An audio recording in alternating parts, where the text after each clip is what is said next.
Hello, আসসালামু আলাইকুম। Welcome to my YouTube channel. সবাই কেমন আছো? আশা করি অবশ্যই সবাই ভালো আছো। আর আজকের ভিডিওর শুরুতেই সবাইকে জানাচ্ছি ঈদ মোবারক। আজকে ঈদের দিন, তো ওয়েদারের অবস্থা দেখো। চাঁদ রাতে তো এত ঝড় বৃষ্টি হয়েছে, কারেন্ট ছিল না, ঠিকমতো মেহেদিও দিতে পারি নাই। আর আজকে সকাল থেকেই বৃষ্টি, আমি বাহিরে বের হয়ে দেখি যে বৃষ্টি পড়ছে। আর গাছগুলো মনে হচ্ছিল যে কেবল গোসল করে উঠেছে, এরকম একটা অবস্থা। আমি বাহিরে বের হয়ে একটু ভিডিও করছিলাম, আর এখানে দেখি যে আমার টগর গাছের নিচে প্রচুর ফুল পড়ে আছে। ওইখান থেকে একটা ফুল নিয়ে আসলাম।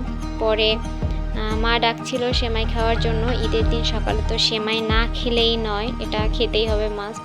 আমি সেমাই নিয়ে ডাইরেক্ট বাইরে বের হয়ে এসেছি। আর ঈদের 2 নম্বর খাবার হলো মলিদা, যেটা আমি একদমই পছন্দ করি না, কিন্তু এটা আমাদের বরিশালে ম্যাক্সিমাম সবাই মলিদাটা খায়।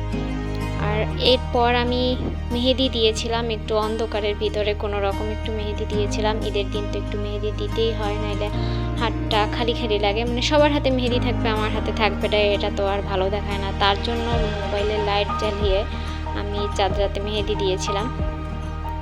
পরে দুপুরের দিক থেকে আমি চলে গিয়েছিলাম আমাদের সবজি জমিতে। মা বলছিল যে যা কিছু কাঁচামরিচ, ধনিয়া পাতা, মানে টুকটাক কিছু সবজি নিয়ে আয়, ঈদের দিন রান্না করা হবে। এর জন্যই আমি চলে যাচ্ছিলাম কাঁচামরিচ আনতে।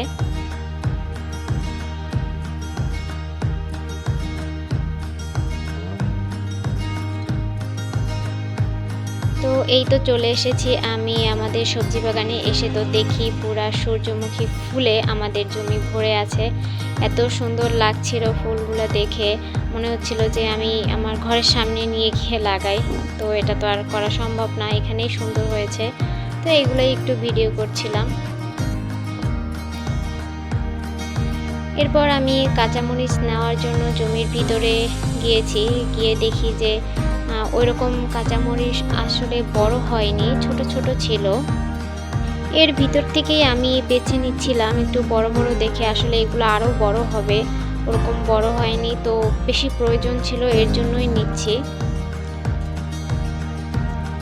দেখতে কত সুন্দর দেখাচ্ছে, একেবারে ফ্রেশ ফ্রেশ সবজি আমরা এরকম জমি থেকে নিয়ে থাকি। আর আমার ছিঁড়তে অনেক খারাপ লাগছিল যে এগুলো ছোট ছিল, একেবারে এরকম ঝালও হয়নি। আর গাছ তো পুরা ভর্তি, প্রত্যেকটা গাছেই মরিচ ছিল। মাশাল্লাহ মাশাল্লাহ, সবাই মাশাল্লাহ বলতে কিন্তু ভুলবে না। আর আমরা যারা গ্রামে থাকি তাদের এরকম সবজি সবারই হয়, সবারই টাটকা টাটকা সবজি খেয়ে থাকি। এই যে দেখো, একটা গাছে কত পরিমাণ মরিচ হয়ে রয়েছে।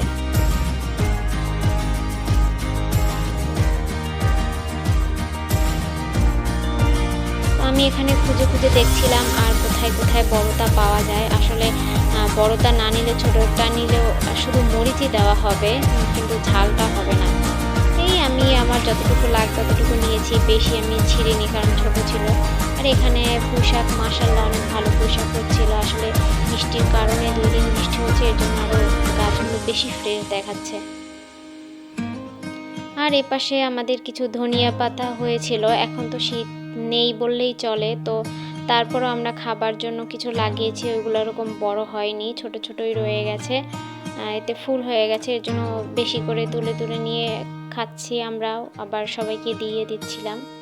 আর এখানে তো আমি সূর্যমুখী ফুল দেখে আমি যে কি করব, আমার মাথা কাজ করছিল না। আমি এখানে শুধু ভিডিও করছিলাম।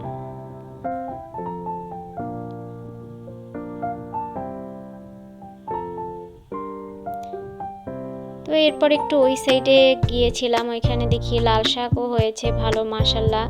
এখানে আমরা ম্যাক্সিমাম সব সবজি চাষ করেছি, লাল শাক, ভেন্ডি। তারপর এইখানে যে বাবা মাচা দিয়েছে, এখানে হবে, এটা কি বলে নাম, আমি নামটাও বলে গেছি, বরবটি। বরবটি, এখানে বরবটি গাছ উঠছে মাচায়, বরবটি হবে মাশাল্লাহ, এখানে বরবটিও ভালো হবে। আর এটা ছিল আমাদের ডালের ক্ষেত, এখানে ডাল হবে। এই তো কিছুদিন পরই ডালের ফুল হবে, এর ভিডিও তোমাদের পরে আমি দিব। এখন যাওয়ার সময় দেখি যে এখানে 2টা টমেটো পেকে আছে। আমরা এবার অনেক টমেটো আমাদের জমি থেকে খেয়েছি মাশাল্লাহ। তো এগুলো নিয়ে আমি বাড়িতে চলে আসছিলাম।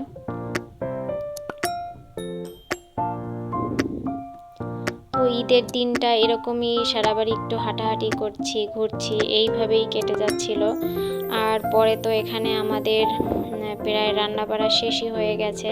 এখানে রোস্ট ছিল, গোশত ছিল, আমি আবার একটু ব্রেস্তা দিয়ে দিচ্ছিলাম উপর থেকে। টেবিলগুলো সুন্দরভাবে সাজিয়ে দিয়েছি সবাই একসাথে খাবে বলে।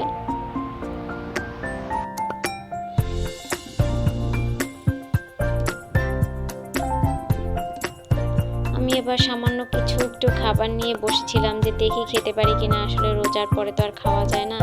তো আমি বিকেলবেলা একটু ঈদের ড্রেসটা পরে একটু সাজুগুজু করে বের হয়েছিলাম। শুধু আমি না, আমার ফ্যামিলি সবাই বের হয়েছিল। আমরা একটু আমার ভাইয়ের শ্বশুর বাড়িতে গিয়েছিলাম, ওইখান থেকেই কিছু একটু ভিডিও নিলাম। আসলে ঈদের দিন ওরকম বের হওয়া হয় না, ঈদের পরের দিন এরকম টাইমে বের হওয়া হয়, কারণ ঈদের দিন সবাই আসে বাড়িতে, বাড়ি ভর্তি মেহমান থাকে, তখন কোথাও যাওয়া হয় না। ঈদের দুই দিন 3 দিন এরকম ঘোরা হয় পরে। তো আমরা ওই দিনই গিয়েছিলাম, সবাই একটু সাজুগুজু করছিলাম। এটা ভালো লাগছে যে সবার সাথে দেখা হয়েছে। আর এই যে দেখো আমার সালামি, কার কত টাকা সালামি লাগবে শীঘ্রই নিয়ে নাও তোমরা। আমার পক্ষ থেকে তোমাদের জন্য সবার সালামি। আর আজকের এ পর্যন্তই থাক, আল্লাহ হাফেজ।